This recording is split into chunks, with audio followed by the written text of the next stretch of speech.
اسلام آباد high court کا توشہ خانہ 1 کیس میں سزا کے خلاف اپیل میرٹ پر سننے کا فیصلہ۔ بانی پی ٹی آئی کی لیگل ٹیم نے کیس واپس احتساب عدالت کو بھیجنے کی مخالفت کر دی ہے۔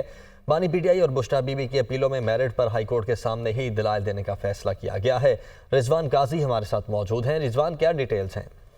جی، اسلام آباد ہائی کورٹ میں زیر سماعت بانی پی ٹی آئی اور بشریٰ بی بی کی توشہ خانہ 1 کیس میں سزا کے خلاف اپیلوں پر آج جو پی ٹی آئی کی لیگل ٹیم ہے انہوں نے کیس واپس احتساب عدالت کو بھیجنے کی مخالفت کر دی اور بانی پی ٹی آئی اور بشریٰ بی بی کی اپیلوں میں میرٹ پر دلائل ہائی کورٹ کے سامنے دینے کا فیصلہ کیا گیا ہے۔ آج چیف جسٹس عامر فاروق اور جسٹس میاں گل حسن اور انگریز پر مشتمل ڈویژن بینچ میں سماعت کی اور سماعت کے دوران بانی پی ٹی آئی اور بشریٰ بی بی کے وکیل بیرسٹر علی ظفر نے عدالت کو بتایا کیس میں میرٹ پر دلائل شروع کرنے سے پہلے کچھ کہنا چاہوں گا۔ آپ نے مجھے کہا تھا کہ میں بانی پی ٹی آئی سے جیل میں ملاقات کر لوں۔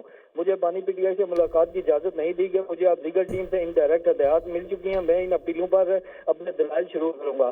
چیف جسٹس نے ریمارک کیا کہ ہم نے سیفر کیس کی اپیل سن کر ہمیں فیصلہ کر سیفر سے موازنہ نہیں کر سکتے کیونکہ اس میں اور آپ نے 300 ٹھیک ہے رضوان، بہت شکریہ آپ کا۔